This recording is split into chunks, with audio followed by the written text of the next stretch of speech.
दक्षिणामूर्ति जी, आइए आइए। ये हम सबों के लिए अनुपम पल, हम सभी साहब दीदी के चरणों में दीदी माँ के तस्वीर पे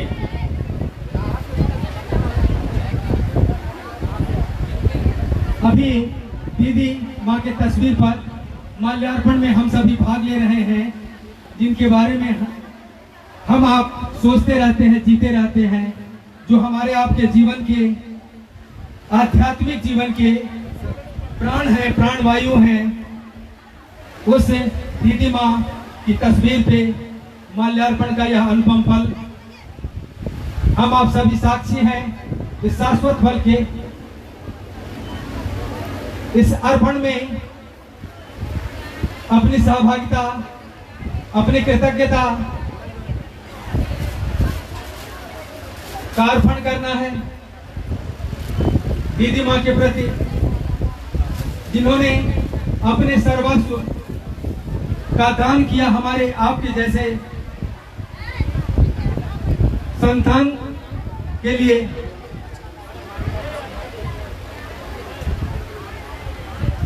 जगत माता, जगत जननी मां भगवती का जीवंत और साक्षात स्वरूप दीदी मां नीलम आनंद,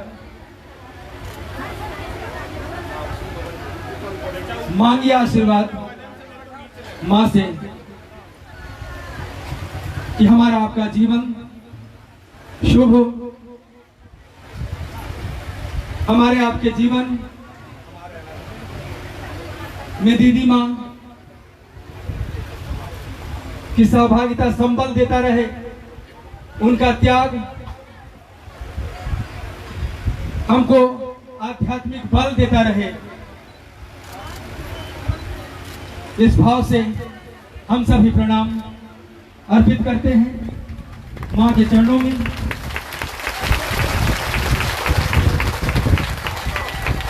अब हम सभी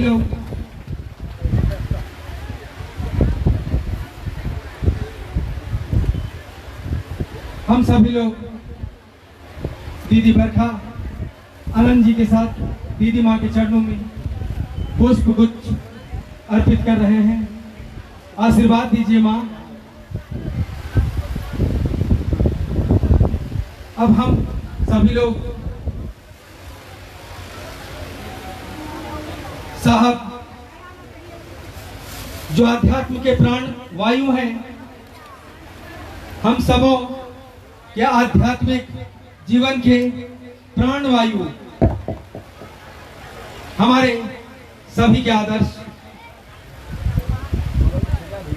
कलयुग को शिव युग में बदलने वाले योग प्रवर्तक, जन जन के मन को शिव भाव से आप्लावित करने की विधा के दाता प्रदाता साहब श्री के चरणों में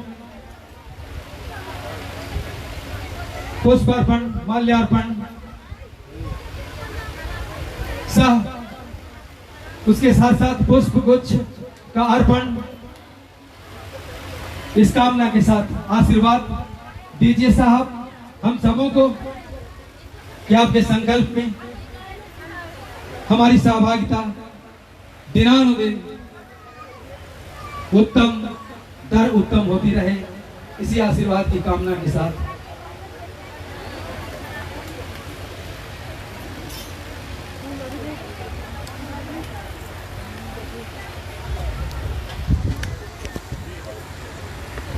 इस अनुपम पल में आशीर्वाद मांग लीजिए।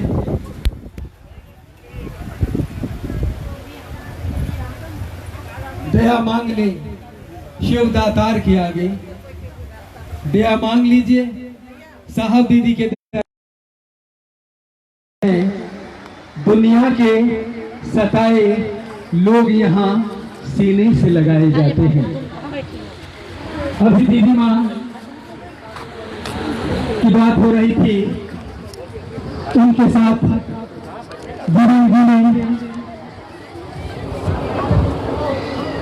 साथ जीने की एक साक्षी जो गृहस्थ कुल में तो नहीं लेकिन शिव गुरुकुल में है। हम उनसे दीदी माँ के बारे में दो शब्द सुनेंगे। भाई कमलेश जी, आप अभी दिख रहे थे मुझको। भाई कमलेश जी दीदी माँ के बारे में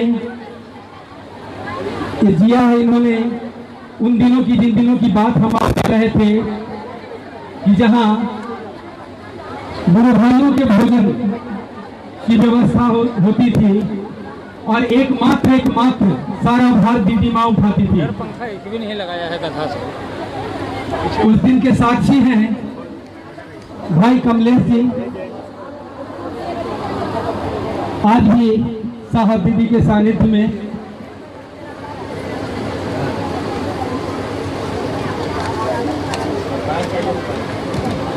ये आपको कौन दे दिया?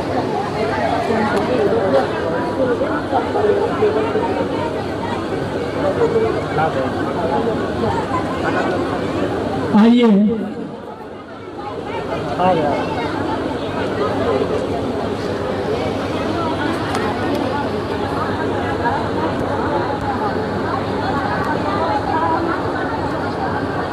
भाई कमलेश जी, आप अपनी अनुभूति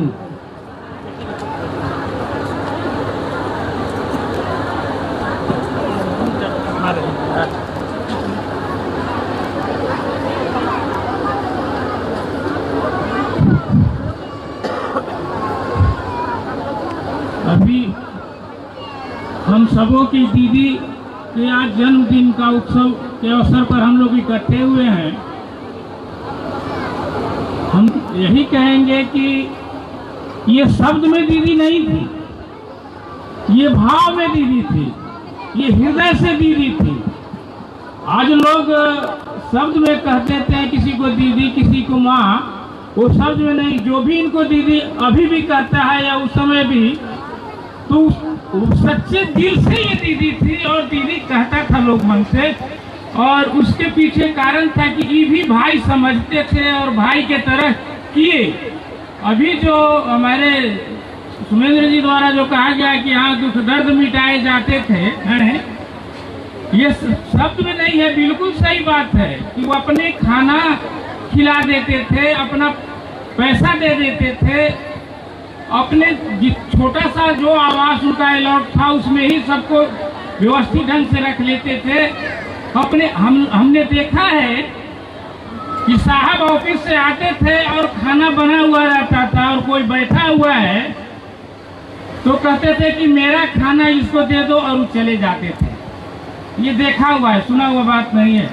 जो एक भजन में, हमको पूरी भजन तो याद नहीं है कि अधन बैठाई, वैसे तो कहता है लोग कि ये महादेव के विषय में कहा जाता है कि गर्म पानी पी के लौट जाते थे। वो महादेव के विषय में तो हम सुने हैं, लेकिन साहब और दीदी के विषय में हम देखे हुए हैं कि बना हुआ खाना जो अगर पहुंच गया खाना के टाइम में तो उसको खिला देते थे।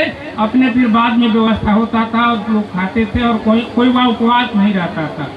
तो ये उतने आदरणीय, उतने प्रिय दीदी का आज जन्मदिन मनाया जा रहा है।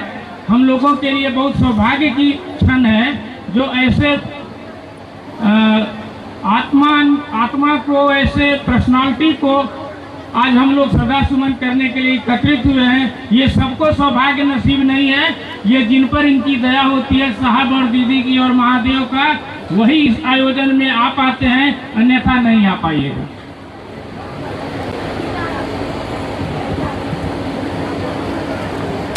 अब हम लोग अर्चित भैया से सुनेंगे। ये तो हो गया मेरे और कमलेश जी की बात 1992।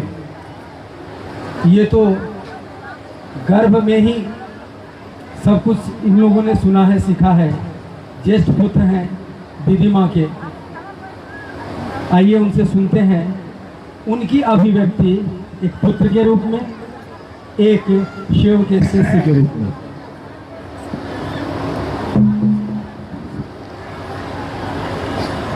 अपने गुरु महादेव साहब दीदी और आप तमाम गुरु भाई गुरु बहनों को मेरा प्रणाम है।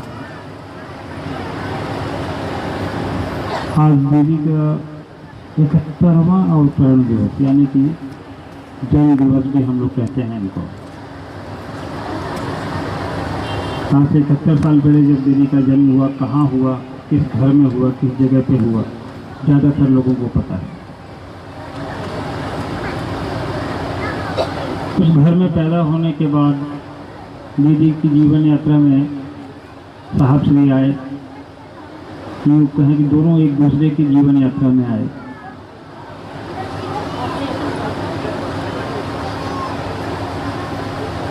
और यात्रा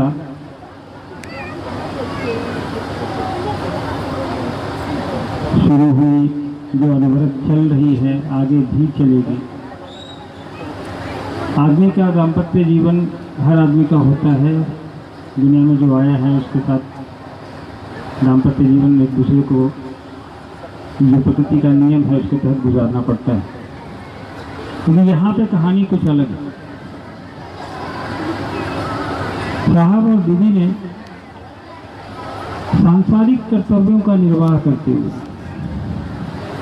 साहब एक अधिकारी थे, दीदी एक खुद बहुत बड़े जमींदार परिवार की पुत्र, एक बड़े अधिकारी की पुत्रवधू और बड़े अधिकारी की धर्मपत्नी होते हुए सांसारिक नियम का पालन करते हुए दीदी ने छोटे बच्चों को पालना, उनको बड़ा करना, उनको शिक्षा देना, जो प्राथमिक एक माँ का कर्तव्य होता है, वो दीदी ने किया, जिसकी बदौलत आज हम आपके बीच खड़े हैं।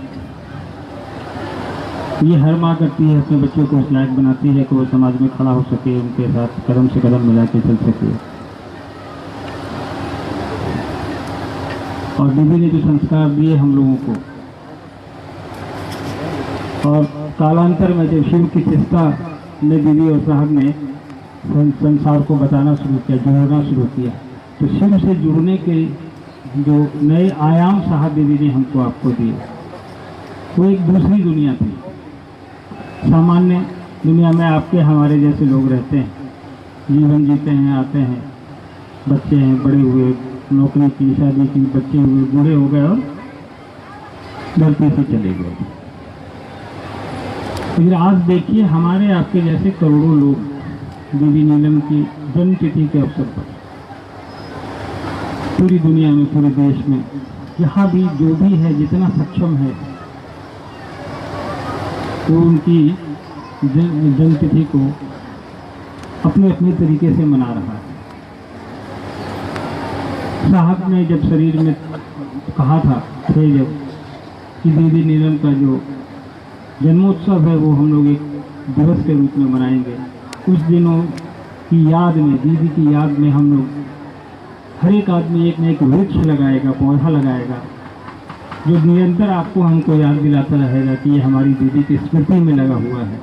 जैसे दीदी नीलम एक माँ की तरह हम लोग को अपनी छाया देती रहती हैं, आजीवन आगे भी देंगे, पहले भी दिया है। उसी तरह वृक्ष भी हमको आपको छाया देता है, एक माँ की तरह पालता पोसता है हमको आपको, हमसे आपसे कुछ लेता नहीं, जैसे माँ अपने बच्चे से कुछ चाहत नहीं रखती। तो दीदी नीलम का व्यक्तित्व इतना बड़ा है कि उसके स्मृति में हम लोगों को कुछ न कुछ करने की नसीहत साहब ने दी, जिसका आज नतीजा है कि आज साहब के उद्घोष को कि शिव जन्यन के गुरु हैं, पूरी दुनिया ने अपनाया है। साहब के इस आदेश को, इस निर्देश को कि जन्मोत्सव के अवसर पर एक वृक्ष लगाएं, हमने अपने अपनाया है। पिछली दफा हम लोगों ने कहा था कि हर बार की तरह इस बार भी हम लोग वृक्षारोपण करेंगे के तौर पे, साहब के पुत्र होने के नाते कि देखो हमारे माँ ने लगाया, हमारे पिताजी ने लगाया, हमारी दादी ने लगाया था दीदी नीलम की स्मृति में। उस बच्चे को भी वो याद रहेगा कि ये पौधा लगाया। ये कहते ही नहीं है कि जो पौधा नहीं लगा पाए वो दीदी को याद नहीं कर रहे हैं, वो भी कर रहे हैं। उनकी अपनी अवस्था है, अपनी व्यवस्था है, अपने तरीके से कर रहे हैं। पौधारोपण एक माध्यम है। साहब और दीदी को प्रकृति से प्रेम था, तो हम लोग ये चाहते हैं और दीदी के वृक्षों के जंगलों के बीच देखा है, उससे लगाव देखा है, गुरु भाई बहनों से लगाव देखा है, गुरु भाई बहनों के प्रति उनका साहब का जो त्याग है, दीदी का जो त्याग है वो देखा है। अभी एक तो बात छोटे से घर की नहीं है, आपका दिल कितना बड़ा है ये दिखता है। और महादेव के जेरा का दिल छोटा नहीं हो सकता। 2 कमरे हो चाहे 2000 कमरे हो, वो सबको व्यवस्थित करेगा। दीदी ने जो रास्ता दिखाया है, दीदी के इस संकल्प को गुरु स्वरूप से जोड़ देना है, इसको आगे हमको आपको लेके चलना है। हमारे आपके कंधे पर साहब दीदी ने ये कहा है कि आप लोग चले, आशीर्वाद। और उनकी गुरु बहन या गुरु भाई जिसको बना दिया था उन्होंने, वो कैंसर पीड़िता थी, उससे हंस के बात करती थी, ये जानते हुए कि मेरी किडनी फेल है, मेरा डायलिसिस चल रहा है, जीवन के कुछ ही क्षण मेरे बाकी हैं, कभी भी जा सकते। तब क्या हो गया, तो एकदम मत रहना है। साहब दीदी हम लोग को खुश देखकर खुश होंगे, उदास नहीं होना है। जीवन जीने का ये सिस्टम है, प्रक्रिया है, नियम है, जो धरती पर आया है वो जाएगा। एक आप लोगों को एक मजेदार किस्सा सुनाते हैं। दीदी का जन्मोत्सव है, जन्म का उत्सव पे उदास नहीं होना चाहिए लोगों को, क्योंकि अमूमन जन्मोत्सव को अच्छी चीज़ों से लोग जोड़ते हैं। एक बार मैं छोटा था, तो आपने जिसने दीदी को शरीर में किसने किसने देखा है, हाथ उठाइए जरा। शरीर में किसने देखा, तस्वीरों में नहीं, काफ़ी लोगों ने देखा। तो जो हमारी माँ, आपकी भी माँ, वो शरीर से थोड़ी भारी थी। तो एक बार किचन में गुरु भाइयों के लिए खाना बनाती, अपने भी चली थी, जबकि नौकर हुआ करते थे, लेकिन वो खुद भी जाके बनाते थे कि नहीं हम खुद बनाएंगे। ये माँ को हम लास्ट तक बोल के चिढ़ाते थे। तो आप लोग को भी बताते हैं, पता नहीं पहले कभी बताया है कि नहीं। एक बार ड्राइंग रूम में छोटा सा रूम था, B106 में, कमरे ऐसे लोग देखे होंगे, पुराने लोग, 2 ही कमरे होते थे उसमें। तो ड्राइंग रूम में मैं बैठा था दिन में, ऐसे ही अचानक किचन से आई जोर से आवाज़, इन्नू जल्दी दौड़ो, डंडा लेके आओ। हम पे क्या हो गया, सांप आप तो बजे घुस गया। हम भाग के गए किचन में, तो मम्मी खड़ी थी किचन में स्लैब के पास, बोली डंडा लेके आओ। बोले हुआ क्या, पहले तो बताओ। बोले नहीं, पहले डंडा लेके आओ तो भाग जाएगा। बोले क्या हुआ, बोले तुम पहले लेके आओ। हम क्या, घंटा नहीं मिला तो झाड़ू लेके आ गए। तो वो बोले अब बताओ क्या है। तो बोले कि मेरे पैर के नीचे चूहा दबा हुआ है, हम हटाएंगे तो वो भाग जाएगा, इसलिए जैसे ही पैर हटाएंगे ना तुम उसको मारना झाड़ू से। बोले माँ मजाक मत करो, तुम पैर हटाओ, माँ कसम ये मर गया होगा। बोले मजाक करो। हम बोले तुम पैर तो हटाओ। वो पैर हटाए जैसा करिए, ये सच्चू मर गया, वो चूहा सही मर गया। बहुत दिनों तक मैं उसको चिढ़ाता था कि माँ चूहा के लिए डंडा मंगाई, खुद उस पर खड़ी थी। चलिए, तो साहब दीदी के आशीर्वाद से हम बच्चों को ऐसे हंसते गाते महादेव का काम करते चलना है। दुख तो होता है अगर शरीर में माँ बाप न हो, न दिखे, लेकिन बंद आँखों से दिखते हैं, बंद आँखों से हमारे ऊपर कृपा भी करते हैं, आशीर्वाद भी देते हैं और आगे भी देते रहेंगे। इन्हीं शब्दों के साथ आप सबको मेरा प्रणाम, धन्यवाद।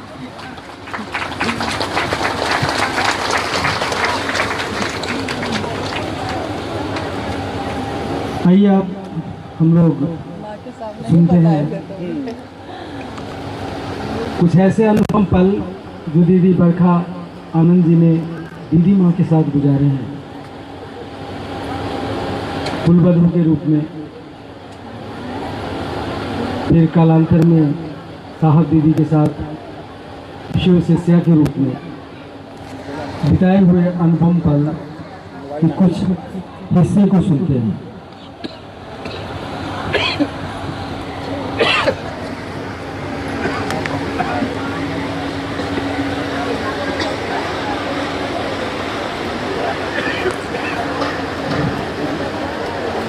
मेरे गुरु महेश्वर शिव को मेरा प्रणाम है। हम सबके वरेण्य गुरु भ्राता साहब श्री हरिंद्रानंद जी के चरणों में मेरा प्रणाम है।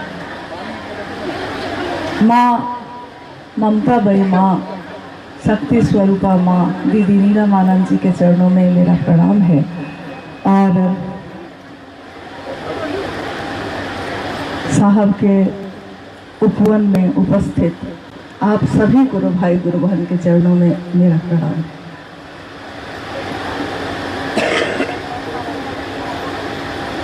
आज का दिन अंग्रेजी तिथि के अनुसार 27 जुलाई को दीदी माँ नीलम आनंद जी का जन्म पहले तो बिहार ही में था, लेकिन बाद में 2000 में बिहार से अलग होकर एक राज्य बना झारखंड। लेकिन माँ नीलम आनंद जी का जन्म जब हुआ था 27 जुलाई 1952 को, उस समय बिहार ही था ये। और दीदी माँ के पिताजी बताया करते थे, महुआर जगदीश्वर जीत सिंह जी, जो दीदी माँ के पिता का नाम है, और उनकी माँ का नाम है भूमिका देवी।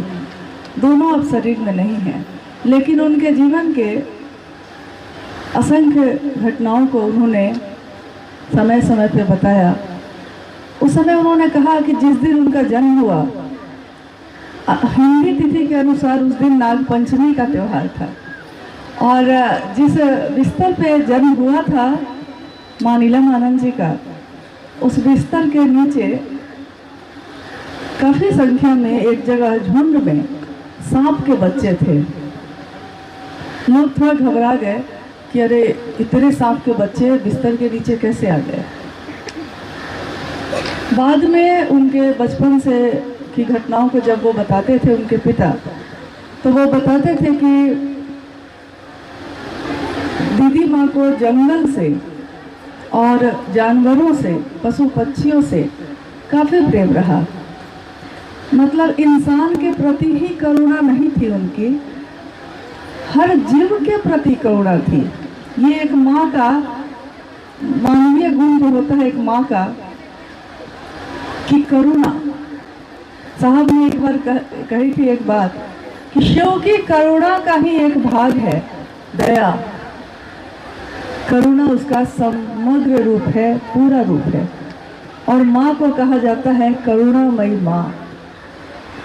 बचपन में काफ़ी ऐसी घटनाएं उनके जीवन में हुई, और अभी आपने जो सुना अनुभया से, ये जब माँ शरीर में थी तो उनके सामने ही इन्होंने मुझको ये घटना सुनाई थी। हम लोग काफ़ी हंसे थे उस समय। यहीं रांची में 373 नाम का नंबर का घर था, वो सेक्टर 3 में, और ये सुन के हम लोग काफ़ी हंसे।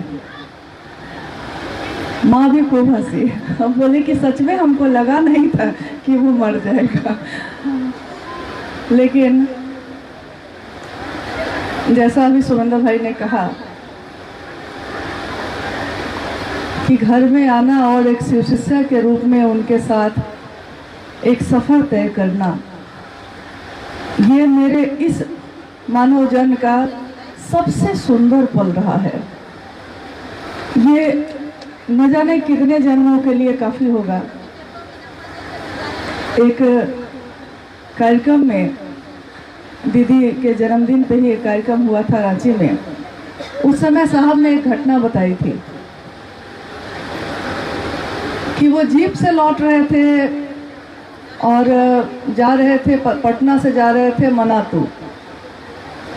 उस समय इतनी सड़कें नहीं बनी थी, तो जंगल काफ़ी थे और पतली पतली सड़क थी। एक जगह पे जाके रास्ता भटक गए। कुछ दूर आगे गए तो कुछ पुलिस के लोग दिखे। उन्होंने पूछा, साहब ने पूछा कि मनातू जाना है और रात होने वाली है, कैसे जाएंगे। उस सब इंस्पेक्टर ने उनको बताया कि सर, ज़्यादा अच्छा है कि आप लौट जाइए, क्योंकि अभी यहाँ से 3 किलोमीटर आगे में वन विभाग के लोग आए थे और एक बाघ को अभी पकड़ के लेके गए हैं। मतलब कि खूंखार जानवर भी घूम रहे हैं, रात्रि होने वाली है, जंगल का रास्ता है, लौट जाइए। लेकिन साहब का स्वभाव रहा है शुरू से कि जिस चीज़ को उन्होंने सोच लिया है फिर सोच लिया है, तो उन्होंने कहा कि मैं तो अब जाऊंगा ही। रास्ता पता था नहीं, फिर आगे बढ़ते बढ़ते एक जगह ऐसा भी आया जहां उनको लगा, साहब को लगा कि ये रास्ता है, तो वो जीप को उस तरफ मोड़ने लगे। बस साहब थे, दीदी माँ थी और तीनों बच्चे थे उस गाड़ी में। माँ ने कहा कि अरे इधर किधर जा रहे हैं? साहब ने कहा अरे रास्ता दिख रहा है ये तो। उन्होंने कहा कि अरे ये रास्ता तो नदी के पास जाता है, इस तरफ से चलिए। लेकिन जिस तरफ उन्होंने इशारा किया उस तरफ छोटे छोटे पेड़ थे, नाजुक नाजुक पेड़, और रास्ता दिख नहीं रहा था। लेकिन उन्होंने इतने विश्वास के साथ कहा कि इधर चलिए ना, हम कह रहे हैं। तो साहब ने जीप को उस तरफ मोड़ दिया। लगभग 2-3 किलोमीटर आगे जाने के बाद पूरे रास्ते छोटे छोटे पौधे, झाड़ी, पेड़ को तोड़ते हुए, जीप को आगे बढ़ाते हुए जब वो आगे बढ़े तो रास्ता मिल गया। साहब कहते कि मुझे आज भी आश्चर्य है कि इनको कैसे पता था कि इधर रास्ता है, जो आंखों से नहीं दिख रहा था, लेकिन उनको पता था कि रास्ता इधर है। जिस दिन साहब ने शिव को गुरु बनाया था, उन्होंने सबसे पहले माँ नीलम आनंद जी को कहा, और जब उन्होंने कहा कि मैंने शिव को अपना गुरु बना लिया है 1974 में, तुम भी बना लो, माँ नीलम आनंद जी ने भी शिव को गुरु बनाया।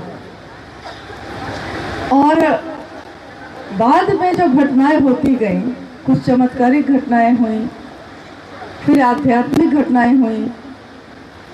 एक समय ऐसा आया 1980 के दशक में, कमरे से बाहर शिव की चर्चा होने लगी, और साहब को लोगों ने देखा उस समय कि जब भी कोई ऐसी समस्या या ऐसी उलझन आती तो वो माँ से पूछते कि नीलम क्या होगा, और माँ कहती कि सब अच्छा होगा, हो जाएगा, अच्छे से होगा। बाद में जब मेरा आना इस घर में हुआ और उनके साथ शिव गुरु महोत्सव में जाने का सौभाग्य प्राप्त हुआ, तो मैंने अक्सर देखा कि जब गुरु के मंच पे साहब जाते तो माँ के तरफ देख के कहते, अपने गले के तरफ इशारा करते कि मतलब आप गला कटने वाला है, क्योंकि गुरु के मंच पे जा रहे हैं। क्या लोग मेरी बात सुनकर शिव की तरफ चलेंगे? माँ कहती हाँ चलेंगे, और साहब मंच की तरफ बढ़ जाते।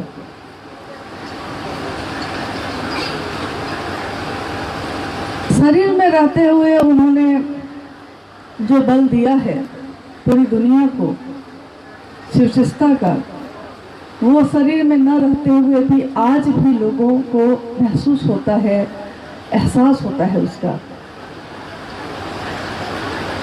माँ नीलम आनंद ने कहा कि जो भी शिव शिष्य के पथ के पथिक होंगे, जो यात्री होंगे, जो इस रास्ते पे चलेंगे, मैं उनके रास्ते पे जो कांटे मिलेंगे उनको चुन लूंगी। एक माँ ही ऐसा कह सकती है। कहते हैं ना कि पूत कपूत होता है लेकिन माँ को माता नहीं होती। एक कहानी हम लोगों ने सुनी है ना कि एक लड़के की पत्नी ने कहा उसको कि जाके माँ का कलेजा लेके आओ। वो चला गया, माँ का कलेजा निकाल लिया, लौटने लगा, ठोकर लग गई। माँ के कलेजे ने चिल्ला के कहा, बेटा तुमको ठोकर तो नहीं लग गई? ये होती है माँ की करुणा, ये होता है माँ की परवाह। हमारे आपके जैसे लोगों ने उस माँ का स्नेह, उनकी ममता प्राप्त की है। ये हम सब का इस जीवन में सौभाग्य है। शिव के शिष्य के रूप में उन्होंने चलने वाले हर गुरु भाई गुरु बहन को पल्लवित किया, पोषित किया। एक माँ जन्म देती है, उसके साथ उसको पोषण भी देती है। आपने देखा होगा कि हर उस चीज को हम माँ कहते हैं जो पोषण देती है। हम इस धरती को माँ कहते हैं, हम इस पृथ्वी को माँ कहते हैं, हम प्रकृति को माँ कहते हैं, हम नीलम आनंद को माँ कहते हैं। एक शिव शिष्य होने के कारण गुरु भाई गुरु बहन का संबंध तो रहा ही, लेकिन उससे बहुत ऊपर उनका माँ का वो रूप रहा जो कभी जिसने साहब के साथ खड़े होकर ये कल्पना की थी, ये सोचा था कि एक दिन शिव गुरु की बात दुनिया के कोने कोने में जाएगी, जन जन तक जाएगी। ये उस दिन कल्पना थी। साहब हरिनानंद जी के साथ उस दिन कोई नहीं था। आज हम लोग हजारों लाखों करोड़ों लोग हैं, लेकिन जिस दिन उन्होंने शिव को गुरु बनाया था उनका साथ देने के लिए हम में से कोई नहीं था। उस दिन मात्र शिव के शिष्या के रूप में माँ नीलमानंद ने ही उनका साथ दिया। और साहब ने और माँ नीलमानंद ने बैठे हुए ये एक दिन कल्पना की थी कि एक ऐसा समय आएगा जब शिव की शिष्यता हर व्यक्ति के दिल में स्थापित होगी। ये एक दिन सपना था। जिस तरह कोई हवा में सोचता है एक दिन, कल्पना में सोचता है एक दिन कि एक ऐसा घर बनाएंगे, उस घर में आंगन होगा, उस पे दरवाजे होंगे, कल्पना है ये, मन में सोचा है किसी ने, लेकिन उसको मूर्त रूप देने में समय लगता है, बनाने में समय लगता है। साहब और दीदी माँ ने एक दिन सोचा था कि ये दुनिया शिव में होगी, दुनिया का हर व्यक्ति शिव की तरफ चलेगा, और माँ के भाव से सोचा था। तो आज भी हम चाहे भटकते हैं, ठोकर खाते हैं, लेकिन वो माँ नीलमानंद फिर से हम सबको उठाती हैं। और साहब का जो आह्वान है, साहब की जो आवाज़ है, जो पुकार है कि आओ चलें शिव की ओर, उस आवाज़ के साथ छाया रूप में हम सब के साथ चलती हैं। सफर में धूप तो होगी, जो चल सको तो चलो, ठोकर भी होगी, बाधाएं भी होंगी, मन कभी टूटेगा, कभी संभलेगा, सब कुछ होगा, कोई साथ देगा, कोई साथ छोड़ेगा, लेकिन इस धूप में अगर माँ के आंचल की छाया हो तो धूप का असर खत्म हो जाता है। तो शिव की शिष्यता में चलने वालों के ऊपर हाथ थामे साहब चल रहे हैं, और दीदी माँ का आंचल सभी शिव शिष्यों को छाया रूप प्रदान कर रहा है। हम नमन करते हैं दीदी माँ के उस स्वरूप को जो भगवती के रूप में उतरा, इस जमीन पे उतरा, इस धरा पे उतरा। मानव रूप में हमने जिस शक्ति को देखा है वो माँ नीलमानंद है। हम सबको वो रास्ता दिखाएं, आगे बढ़ाएं। शिव की हर रचना अपना सर्वश्रेष्ठ देती है। अभी सावन का महीना है, मधुवन के बारे में आपने सुना होगा। मधुवन यानी कि बगीचा, शिव शिष्यों का बगीचा। हर फूल अलग अलग है, इसमें कोई फूल एक जैसा नहीं है। कोई गुलाब है तो कोई गुलदाउदी है, कोई कांटों से भरा है तो कोई खुशबू से भरा है। भांति भांति के फूल हैं, सब अलग अलग हैं, लेकिन बगीचा एक ही है। और इस बगीचे को सींचने वाले भी एक ही हैं, साहब और दीदी माँ। तो इस बगिया को उन्होंने सींचा है। हम चाहे अलग अलग मनोभाव लेकर रहते हैं, हम चाहे अलग अलग रूप में हैं, चाहे हमारा मन कुछ और सोचता है, लेकिन जब इस बगीचे के हम फूल हैं तो जो खुशबू दे सकते हैं आप हमको देना चाहिए, क्योंकि मधुवन खुशबू देता है, सागर सावन देता है। सावन ना दे अगर सागर अगर अपने जल से उस सावन का निर्माण ना करे तो बारिश की ये बूंदें नहीं बरसती हैं। तो धूप से जलते हुए धरती को आर्द्रता नहीं मिलती, भीगती नहीं है, वो तपती रहती है। जीना उसका जीना है जो औरों को जीवन देता है, जैसा माँ नीलमानंद जी ने दिया। जीवन की कितनी घटनाएं, कितनी स्मृतियां हैं।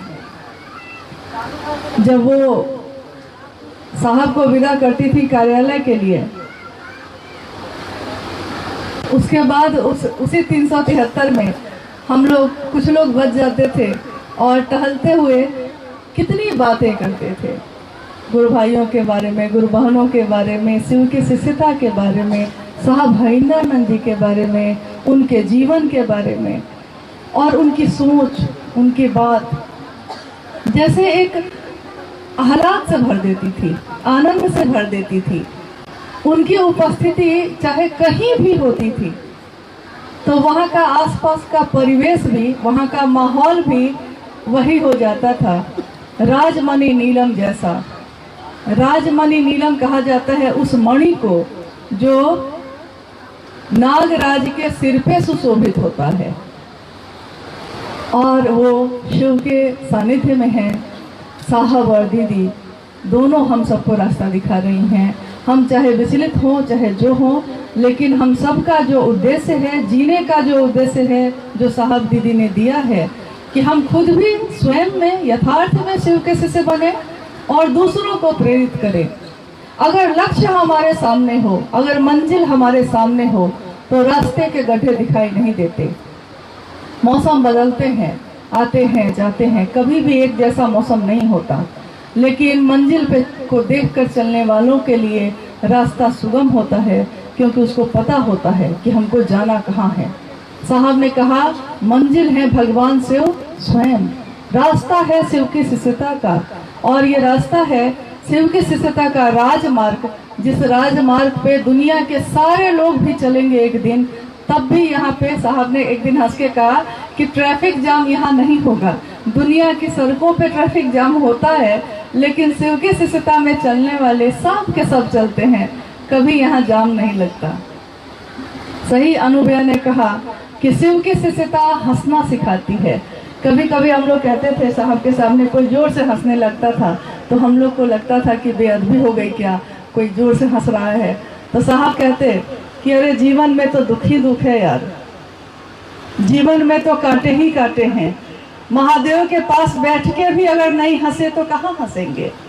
तो माँ नीलम आनंद की स्मृति, साहब की स्मृति हमारे टूटे हुए दिल को, हमारे दुख को, हमारे दर्द को कम करती है और उस पर मरहम लगाती है, होठों पे मुस्कान लाती है।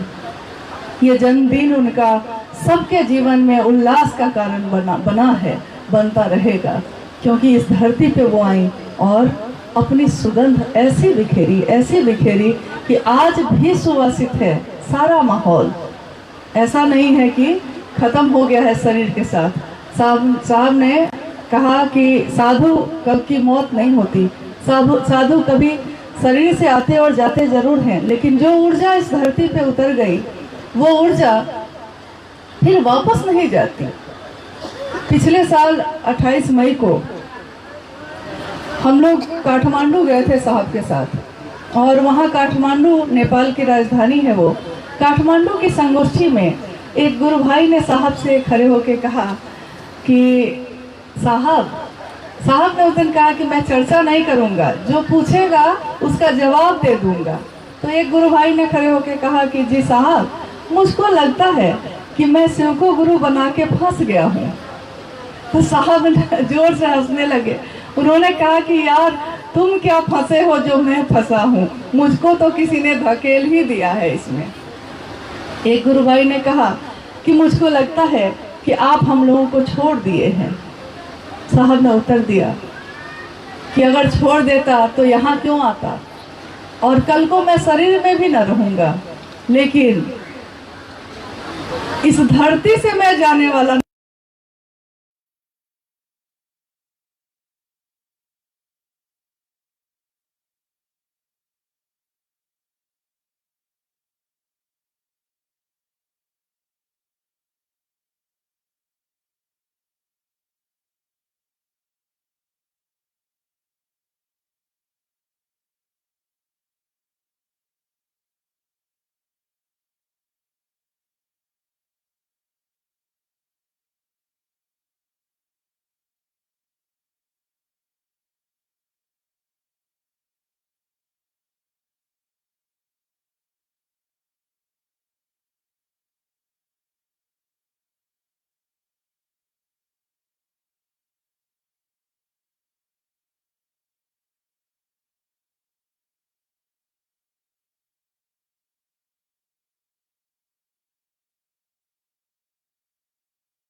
इधर से रास्ता थोड़ा सा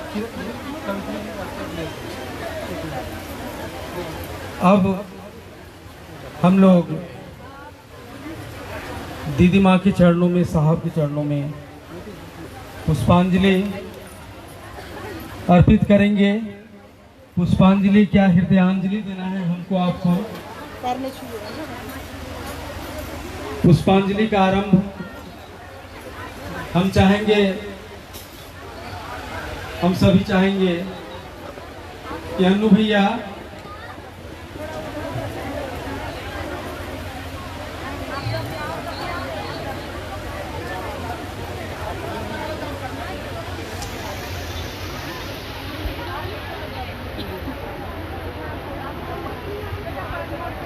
हाँ बोलिए।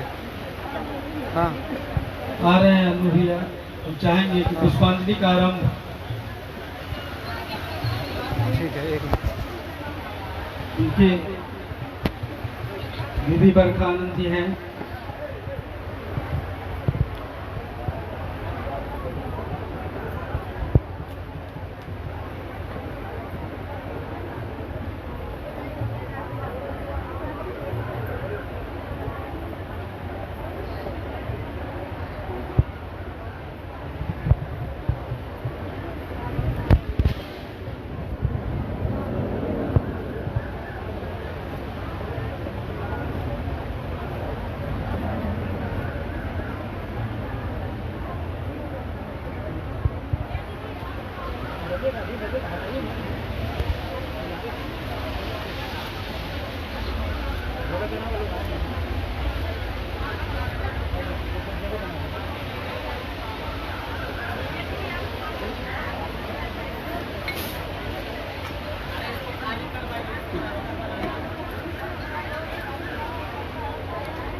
अभी तक यही तो जाता है। हम सभी लोग अपनी अपनी जगह पे बैठे रहेंगे क्योंकि यह शुभ वेला है। शांति प्रिय ढंग से, कोई उथल पुथल नहीं, बारी बारी से अपने हृदय को पुष्प के माध्यम से दीदी माँ के चरणों में अर्पित करते जाएंगे। धीरे धीरे एकदम शांति प्रिय ढंग से। यदि पुष्पार्पण या हृदय की प्रार्थना का अर्पण यदि कोलाहल में होगा, मन के कोलाहल में, भाग दौड़ में, उसका कोई लाभ नहीं मिलेगा। और यह पुष्पांजलि प्रदान करते हुए, देते हुए थोड़ी देर में साहब के उस जगह पे भी हम लोग जाएंगे, वहां प्रणाम करेंगे उनको, जहां साहब लोगों से मिलते थे, बैठते थे, जो आवासीय व्यवस्था साहब श्री का है। शाम में जहां साहब की आध्यात्मिक सभा होती थी और जिस सोफे पे साहब बैठ के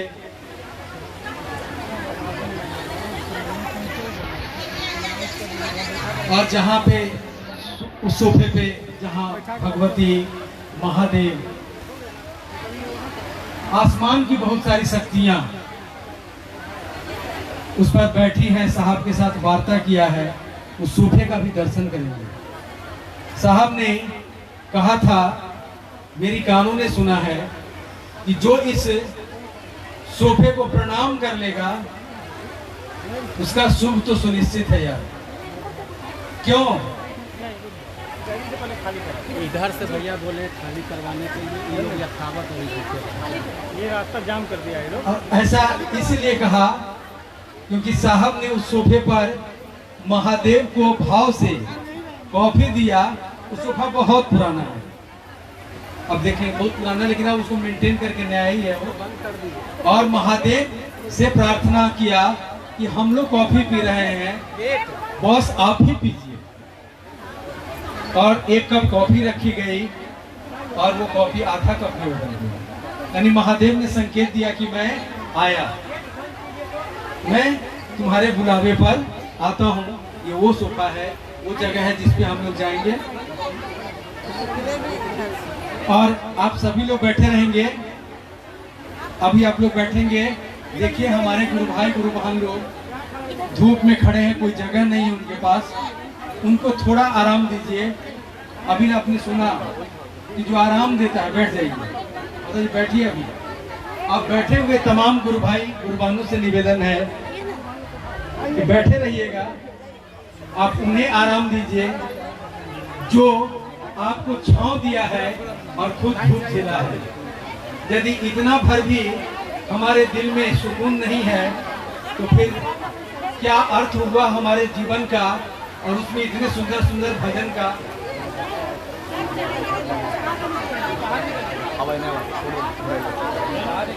एक बच्चा हो गया है जो छपरा का है, नाम है राजन। वो ऑफिस जो है, जहाँ ऑफिस चल रहा है वहाँ पे है। बच्चे के माँ बाप छपरा के हैं और छपरा के हैं, उनके माता पिता जहाँ भी हो बच्चे तक पहुँचने का प्रयास करें। राजन नाम है, छपरा का है, माता पिता से अलग हो गया है। वो ऑफिस के काउंटर पे है, आप वहाँ से ले लीजिए। शोरगुल नहीं करिएगा। इनमें कैमरा मूव कर लेते हैं।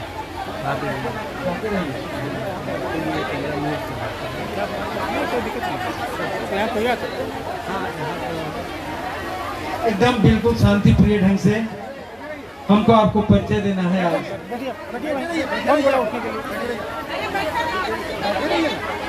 बोला नहीं कि जो बैठे हुए हैं बैठे रहिए, इतनी प्रार्थना नहीं मान सकते आप। 10 मिनट में सब कुछ हो जाएगा, 10-15 मिनट लगेगा। पुष्पांजलि करते हुए, ऊपर का दर्शन करते हुए और प्रसाद ग्रहण करते हुए आप प्रस्थान करेंगे। साहब दीदी के द्वारा प्रसाद की जो व्यवस्था है उसे ग्रहण करते हुए तब जाएंगे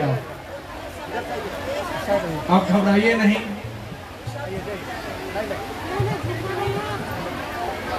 एकदम शांति बनाए रखिए। हम सभी बैठे लोग, जो भी लोग हैं, सुशीला जी से एक भजन सुनते हैं।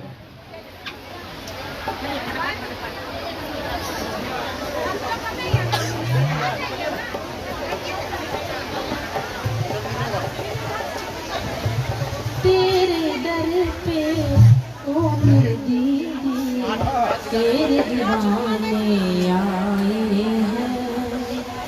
तेरे दर पे ओ मेरे दीदी, तेरे दीवाने आए हैं।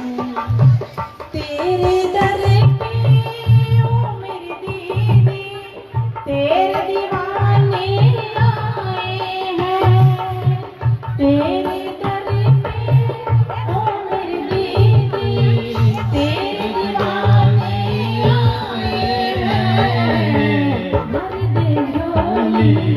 मैं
इतना बार महादेव के नाम लेते तो कुछ काम बनता। चप्पल चप्पल रखना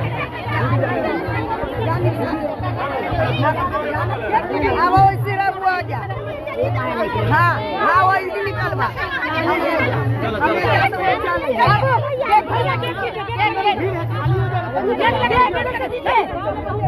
चलिए बाहर निकलिए बाहर निकलिए बाहर निकलिए बाहर निकलिए गेट लगाने दीजिए रुकिए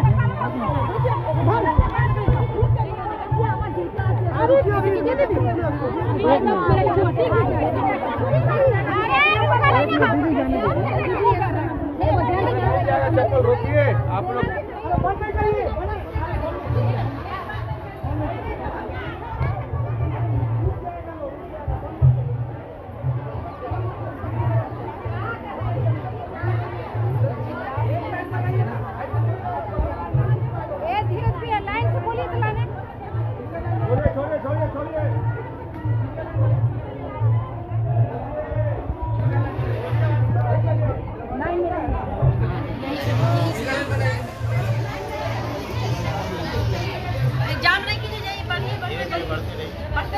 सिंगल लाइन बनाइए,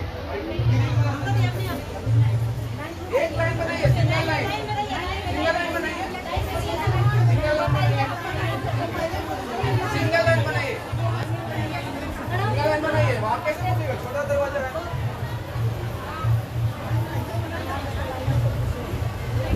एक लाइन में आइए, एक लाइन में,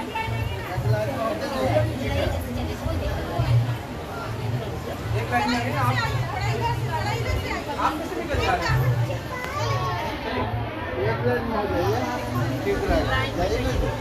थोड़ा इधर से, थोड़ा ग्रीन है। ग्रीन घसा के चलिए, ग्रीन घसा के चलिए। ग्रीन वाला कारपेट आप लोग ले बिछाए, आप लोग उसको चलिए नहीं। थोड़ा उधर का,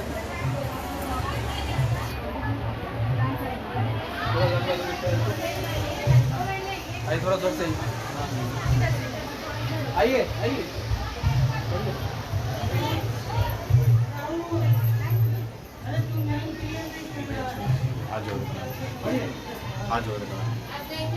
हाथ जोड़ के प्रणाम कीजिए। दीदी दीदी नहीं, हाथ जोड़ के, हाथ जोड़ के, हाथ जोड़ के प्रणाम कीजिए। चलिए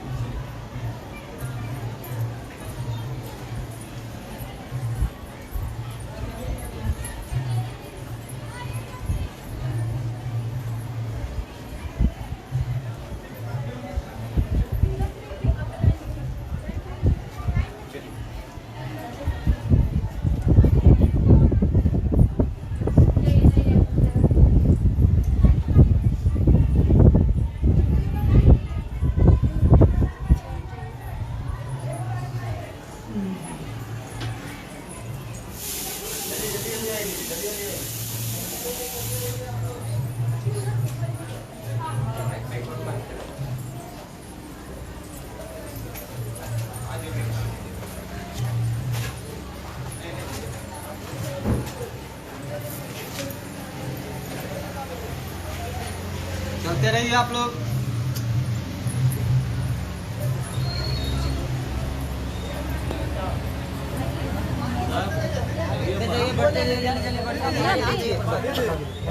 बढ़ते रहिए। और लोग ना है वहाँ बढ़ते रहिए।